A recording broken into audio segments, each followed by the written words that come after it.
আমি সম্প্রতি একটা বাসার ইন্টেরিয়রের কাজ শেষ করেছি। এটা একটা রেনোভেশন ওয়ার্ক ছিল। তো প্রজেক্ট শেষ করার সময় আমি চাচ্ছিলাম বাসার যে মেম্বাররা আছে তাদেরকে একটা সারপ্রাইজ দিতে। তো তো আমি চিন্তা করলাম যে বাসার মেইন ডোরের যে নেম প্লেটটা হবে সেটা একটা ডিআইওয়াই করে দিই, তাহলে এটাতে একটা পার্সোনাল টাচও থাকবে, একটু ডিফারেন্ট কিছু হবে, হয়তো ওনাদের ভালো হবে।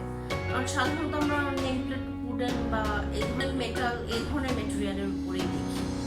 সো একটু ডিফারেন্ট কিছু করার কথা চিন্তা করে আমি ভাবলাম যে নেম প্লেটটা যদি আমি ক্যানভাসের উপরে অ্যাক্রিলিক পেইন্ট দিয়ে করি তাহলে হয়তো একটু আনকমন হবে। ছোটবেলায় স্কুলের ড্রয়িং ক্লাসে জল রং, পোস্টার কালার এগুলো দিয়ে দেখা যায় টুকটাক রং করার অভিজ্ঞতা আমাদের সবারই আছে। তো আমি জল রং, পোস্টার কালার এগুলো দিয়ে কাজ করলেও কখনো অ্যাক্রিলিক পেইন্ট নিয়ে আমার কাজ করা হয়। তো আমি ভাবলাম যে যেহেতু এটা প্রথমবার আমি করছি, আপনাদের সবার সাথে শেয়ার করি, তাহলে হয়তো যারা কখনোই করেনি তারাও হয়তো একটা আইডিয়া পাবেন যে অ্যাক্রিলিক কালার দিয়ে কীভাবে পেইন্ট করা যায়। তাহলে চলুন শুরু করা যায়। এটার জন্য আমি একটা ক্যানভাস নিয়েছি। এটা হচ্ছে 6x12 ইঞ্চির একটা ক্যানভাস, এই শেপটা। এটা আমি story of art by SNM page থেকে নিয়েছি। তো আমি পেজ লিঙ্কটা নিচে ডিসক্রিপশন বক্সে দিয়ে দিব। এছাড়াও আমি হচ্ছে ওদের থেকে 3টা ক্যানভাস, কালার, ব্রাশেস এগুলো নিয়েছি।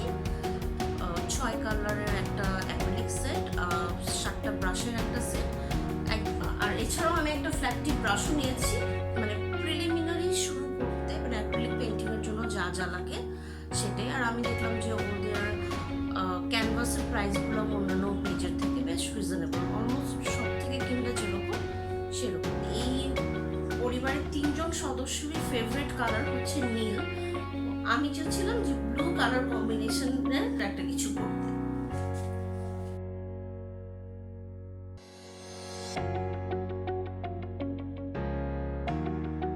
এভাবে হচ্ছে আমি অল্প অল্প কালার নিয়ে লম্বা লম্বা স্ট্রোক দিচ্ছি, কারণ আমি একটা নেম প্লেট বানাবো এখানে।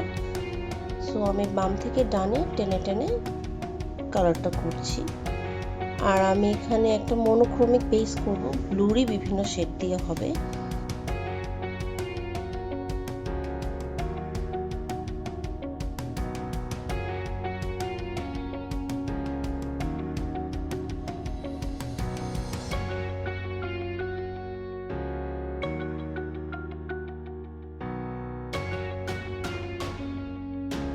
যেহেতু আমি এর আগে অ্যাক্রিলিক নিয়ে কাজ করিনি, তাই আমি ভাবলাম খুব সিম্পল অ্যান্ড ইজি কিছু করতে, যেটা একদমই বিগিনার লেভেলে যারা আছেন তারাও করতে পারবেন, যে কারোর জন্য এটা করা খুবই সহজ হবে।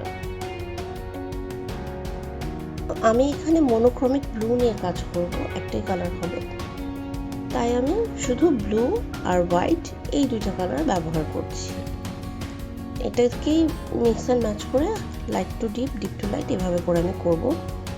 এখানে ওয়াটার কালারে যেটা হয়, ওয়াটার কালারে আমরা সবসময় লাইট টু ডিপে যাই, বাট পোস্টার কালারে আমরা যেটা করি ডিপ টু লাইটে যাই। তো অ্যাক্রিলিকেও আমি দেখলাম যে ডিপ টু লাইট করাটাই ইজি। সো প্রথমে গাঢ় কালার, তারপরে হালকা কালার করব। এখানে হচ্ছে আমি ব্লু শেড দিয়ে এটাকে ফিল করছি, সাইডে গাঢ় হবে, মাঝে কিছুটা হালকা হবে, তাই আমি আশেপাশের জায়গা যেগুলো সেগুলোকে একটু ডিপ ব্লু করছি।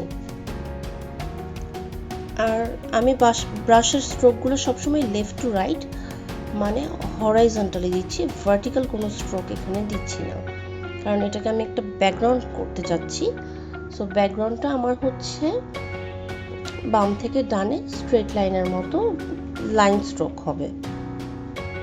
আমি ক্যানভাসের বর্ডারগুলো এভাবে একই রকমভাবে পেইন্ট করে নিচ্ছি, ব্লু এর লাইট ডিপ বিভিন্ন শেড দিয়ে।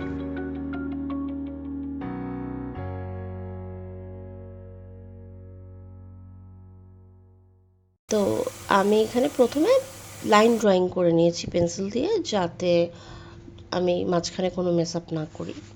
এখানে ওনাদের তিনজনেরই ফ্যামিলি মেম্বার যারা আছেন তাদের নামের একটা ইন্টারেস্টিং পার্ট হচ্ছে সবার নামের মাঝেই এন অক্ষরটা আছে।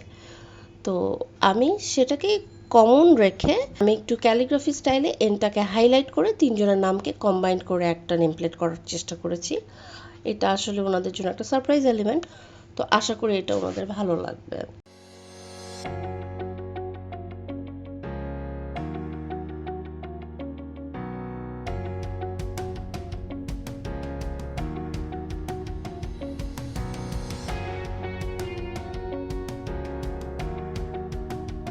এই ভিডিওটা যদি আপনাদের ভালো লেগে থাকে তাহলে অবশ্যই লাইক করবেন, আর আমাকে কমেন্টের মাধ্যমে জানাতে পারেন যে ভবিষ্যতে এই ধরনের কি কি ভিডিও আপনারা দেখতে চান। তাহলে আমি চেষ্টা করবো আপনাদের জন্য সে ধরনের কোনো ভিডিও বানাতে।